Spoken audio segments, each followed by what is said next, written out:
My name is Madison Claire Bennett. I'm 34 years old. And until Daniel moved into my apartment, I thought peace was something you could protect by being reasonable. I was wrong. Peace is not protected by silence. Sometimes silence only gives the wrong people enough room to convince themselves they own what they were merely allowed to touch. The first time Daniel said his best friend needed my car, he said it gently, almost sweetly, like he was asking me to pass the salt. Jason's going through a hard time. He told me one Saturday morning. He needs to get out of the city for a few weeks. Clear his head. Maybe drive somewhere quiet. I was standing beside the kitchen counter, drinking coffee from the same white mug I used every morning. Outside, the city was still waking up. Sunlight sliding over the glass towers across the street. I didn't even need to ask what he meant. You want him to use my Land Cruiser, I said. Daniel smiled like he was relieved. I had figured it out for him, just for a little while. No. His smile faded. I didn't raise my voice. I didn't explain too much. I had learned that people who respect you do not need a lecture about boundaries. And people who do not respect you will only use your explanation as something to argue with. Daniel leaned back in his chair. Madison. It's a car. No. I said, it's my car. That was the first crack. The Land Cruiser was not just transportation to me. It was years of late nights. Promotions I had fought for. Contracts I had earned. And lonely dinners after impossible deadlines. I was a systems architect. And I built my life the same way I built secure networks carefully, patiently, with no unnecessary access. Granted, Daniel used to say he loved that about me. When we first met, he called me grounded. He said I made him feel safe. He liked my apartment, my routines, the way everything in my life had a place. But after he moved in, admiration slowly turned into expectation. My groceries became our groceries. My apartment became our place. My car became something he mentioned, like it sat in the garage waiting for anyone he loved. And Jason was always someone he loved, rescuing.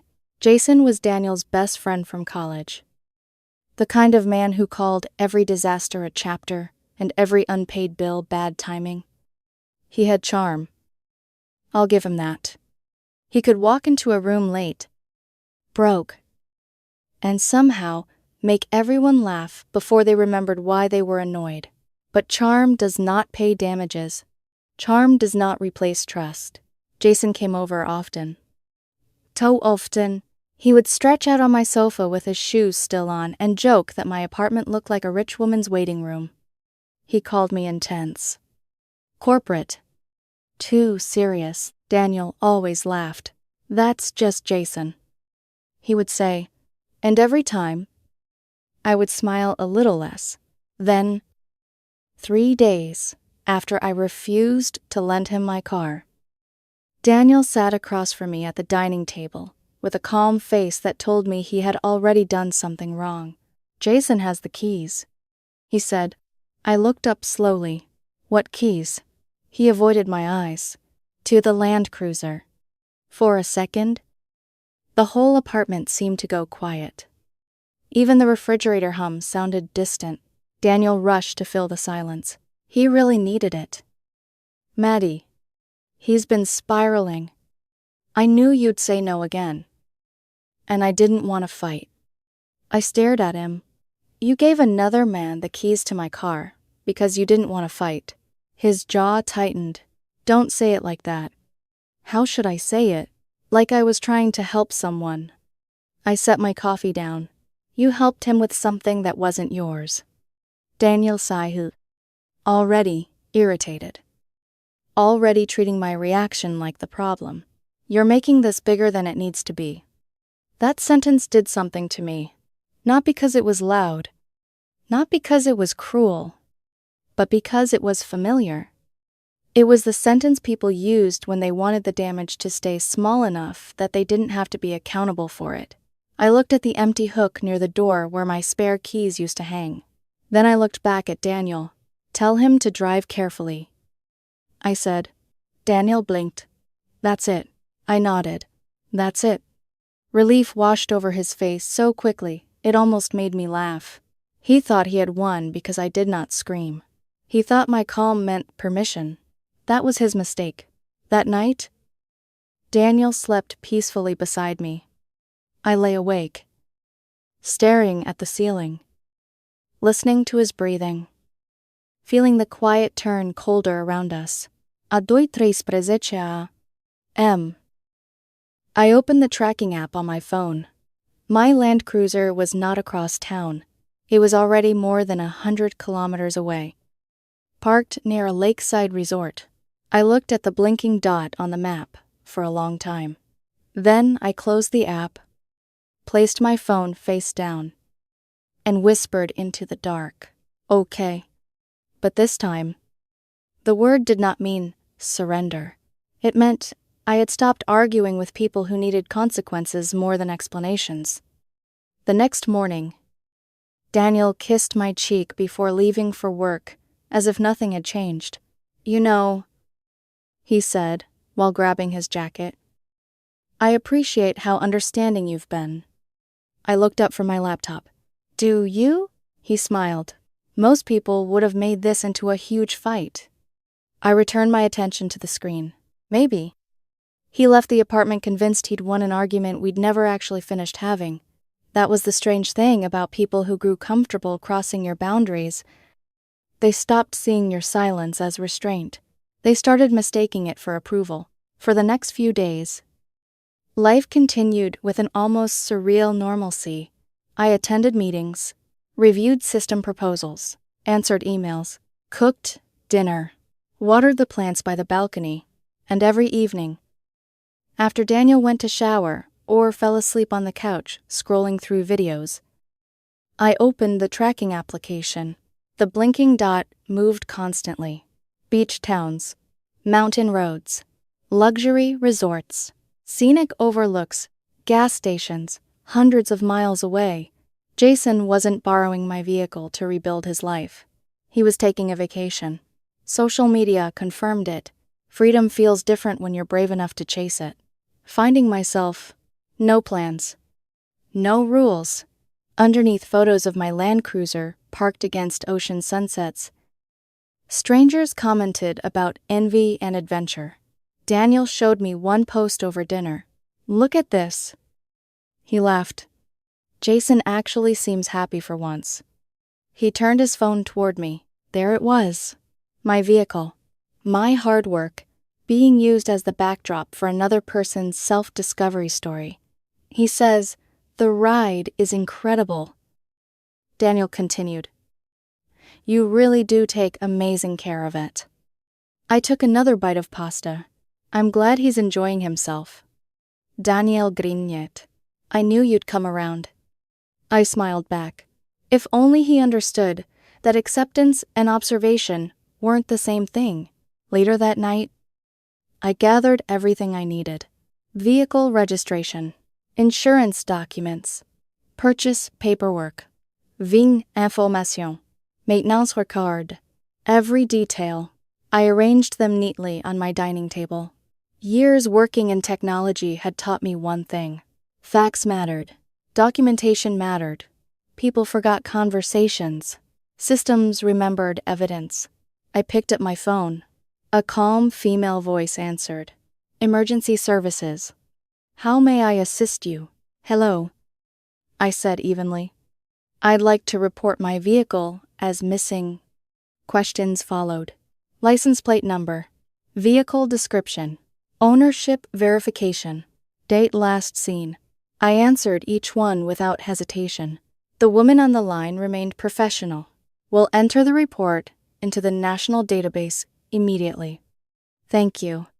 After hanging up, I sat alone in the quiet apartment. No tears. No shaking hands. Just stillness. The kind that comes after you've finally stopped trying to convince yourself someone didn't mean what they repeatedly showed you. I wasn't doing this out of revenge. That was the narrative people preferred, because revenge sounded emotional, unreasonable, petty. This wasn't revenge. It was accountability. 3 days passed. Daniel remained oblivious. You should take more breaks, he joked, while pouring coffee one morning. Maybe Jason can inspire you to loosen up. I almost laughed. Instead, I asked, do you think being responsible means you aren't free? He frowned. What? You said Jason was free? Daniel shrugged. He just doesn't let life trap him. I studied his face. And what traps people? Obligation? Expectations. Rules. I looked down into my coffee. Interesting, because from where I stood, obligations were simply promises made visible, and rules were what protected people from becoming collateral damage in someone else's pursuit of happiness. That afternoon, my phone vibrated during a meeting. Unknown number. I silenced it. Then it rang again, and again. Voicemail notifications appeared one after another. Please call me. Madison. Answer. It's urgent. I excused myself from the conference room and stepped into the hallway. The fourth call came through immediately. I answered. Hello. Static. Heavy breathing. Then Jason's voice exploded through the speaker. Madison. He sounded terrified. They stopped me. I leaned against the wall. Who stopped you? The police. His voice cracked. You have to fix this. What happened? They're saying your SUV was reported stolen. I closed my eyes briefly. Oh, I see. Please tell them you let me use it. Jason rushed out. Daniel gave me the keys. He said everything was fine. I remained silent long enough for panic to grow sharper in his breathing. Madison, you were driving my vehicle. Of course I was driving it, you know that? My vehicle was reported missing several days ago. Silence. What? I never authorized anyone to take it. His breathing became frantic. No. Daniel said. What Daniel told you isn't the same as permission from me. You can't be serious. I looked through the office window toward the city skyline. I am. Please, he whispered. They're treating me like a criminal. I thought about the photographs, the jokes, the countless times everyone expected me to absorb inconvenience because I was capable of handling it. They're responding to the information they have. I said, you have to help me. I didn't create this situation. Jason. His voice broke. You'll ruin my life. I closed my eyes. No. I answered softly. I think all I've done is stop protecting people from the consequences of their own choices. For several seconds, neither of us spoke. Then, quietly, I added, you should probably call Daniel. I ended the call. Outside the conference room, my reflection stared back at me through the glass. Composed, controlled, almost unfamiliar. My phone immediately lit up again. Daniel. I watched it ring, then ring again, then again. The storm had finally arrived at our front door. And for the first time in a very long while, I wasn't afraid of opening it. Daniel was waiting for me when I walked through the apartment door that evening. He was pacing between the kitchen island and the living room windows, his face pale with panic. The moment he saw me, he rushed forward. What the hell did you do? I placed my handbag on the counter and slipped off my shoes. Good evening to you too. Don't do that. His voice cracked. Jason called me from the police station. I looked at him calmly, and he stared at me in disbelief. Madison. They're accusing him of stealing your car. I met his eyes. I reported my missing vehicle. You knew he had it. You knew I never gave permission. His mouth opened and closed. That's not the point. No, I said quietly. Actually, that's exactly the point. Daniel ran both hands through his hair. You could have warned me. I already did. When I told you no, silence, I walked toward the kitchen and poured myself a glass of water. Behind me, Daniel's breathing grew heavier. He thought you agreed, he said. I turned around. Did I? You didn't fight me. Daniel. I set the glass down. Do you really believe silence means consent? His face changed. For the first time since we'd moved in together. He didn't have an immediate answer. We've been together for 3 years, he said finally. I thought we were a team. A team doesn't make decisions for each other. A team helps people. A team respects boundaries. He looked away. I remembered the man I'd fallen in love with, the one who used to bring me coffee during late-night work sessions, the one who listened when I talked about my dreams of owning my own place, the one who once told me he admired how fiercely I protected what mattered. I wondered when admiration had turned into entitlement, or maybe I had simply mistaken appreciation for understanding. You need to come to the station, Daniel said quietly. I studied him. Why? Because this is getting out of control. No. His head snapped up. What? I'll go tomorrow morning. You can't leave him there overnight. I picked up my laptop bag. You mean you don't want to? His expression hardened. You've become cold. I almost laughed. No. Daniel. I looked directly at him. I've become clear. The police station smelled like stale coffee and disinfectant. Jason looked nothing like the carefree man from the vacation photos. His shoulders were slumped. Dark circles framed his eyes. When he saw me walking inside the following morning, he stood so quickly, his chair scraped against the floor. Madison. The relief in his voice was immediate. Thank God. I stopped several feet away. He swallowed hard. You can explain everything. I said nothing. Jason glanced nervously toward the officers nearby. I honestly believe Daniel had your permission. You never asked me.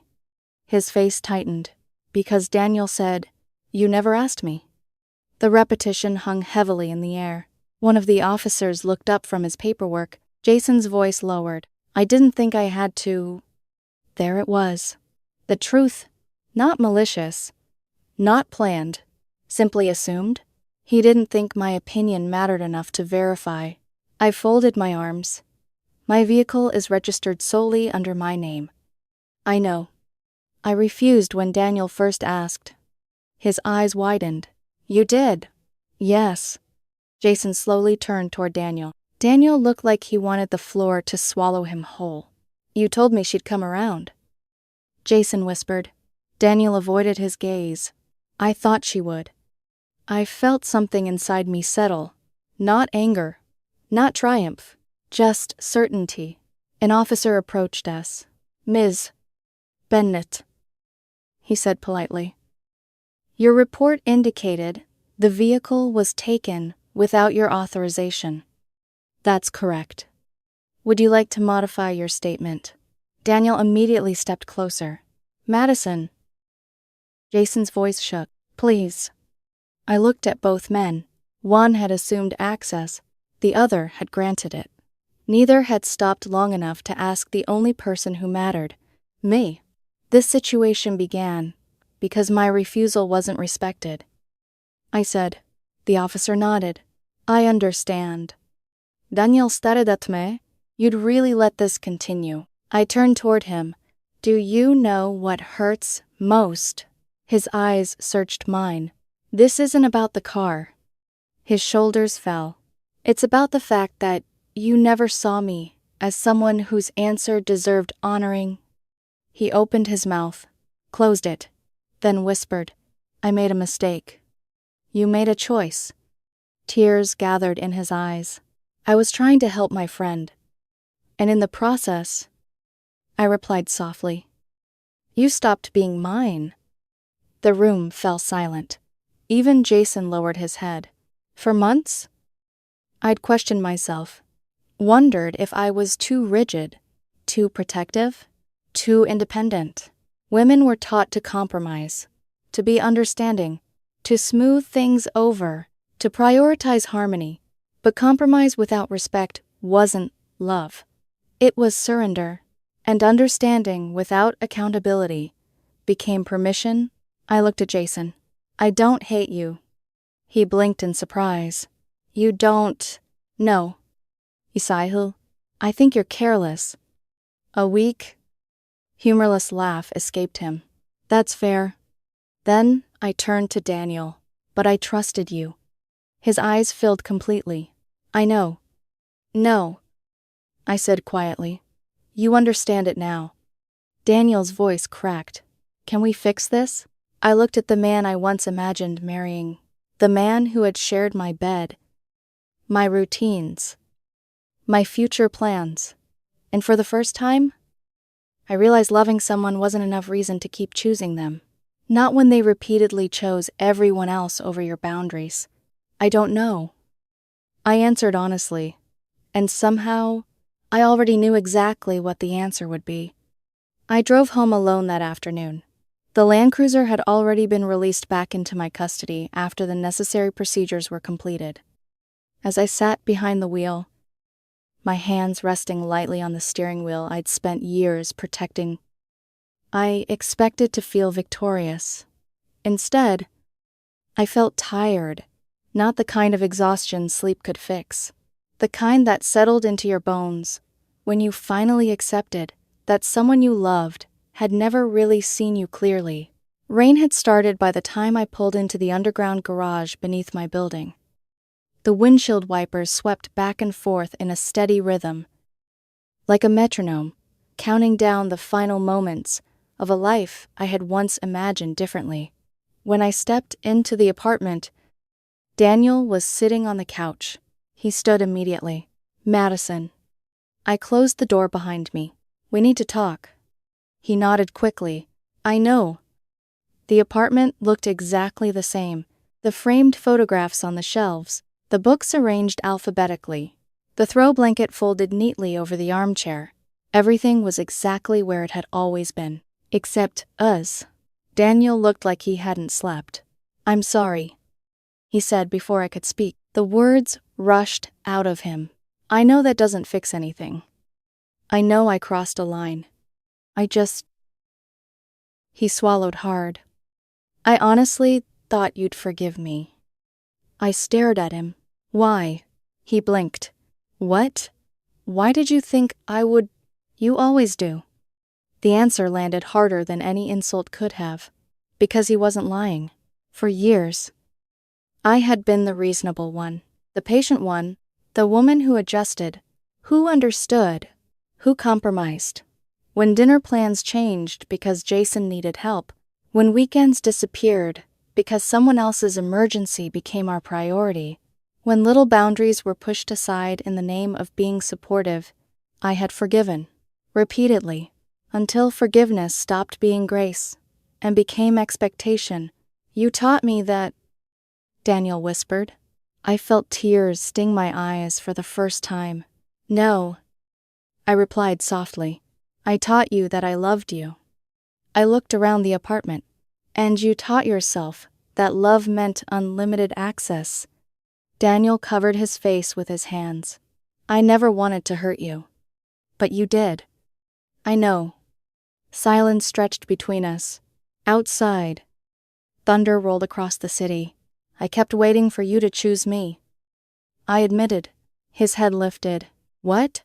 Not over Jason. Not over everyone else. My voice trembled slightly. Just choose us. Choose what we built. His eyes filled with tears. I thought I was. You chose what was easier. The truth hurt both of us. Because Daniel wasn't a monster. He wasn't cruel. He wasn't malicious. He simply believed that the person who loved him most would continue absorbing the consequences of his choices, and I had helped create that illusion. I walked into the bedroom. Daniel followed. What are you doing? I opened the closet. Then I pulled down one of the suitcases from the top shelf. The sound of the wheels touching the floor seemed deafening. His face went white. Madison.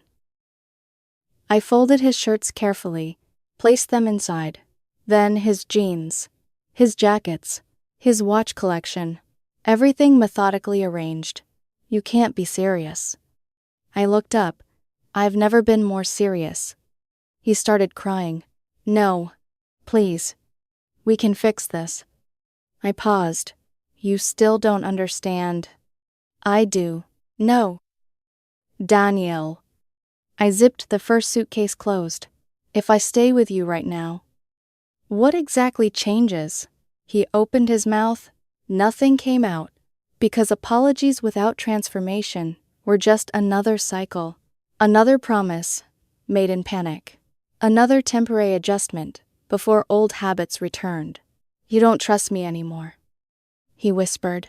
I looked at him for a long moment. No. His shoulders shook. I love you. I know. Then don't do this. I wiped away a tear before it could fall. I love who I thought you were. His breath caught, and maybe parts of that man still exist. I rested my hand against the suitcase handle. But I can't build a future with potential. I glanced around the room. I have to build it with reality. Daniel slid down to sit on the edge of the bed. For the first time since we'd met. Neither of us tried to save the conversation. There was nothing left to negotiate. No misunderstanding to clarify. No hidden truth waiting to rescue us. Just consequences. By evening, his belongings were packed. He stood near the front door with swollen eyes and trembling hands. Where am I supposed to go? I handed him his keys. You'll figure it out. He stared at me. You really mean goodbye?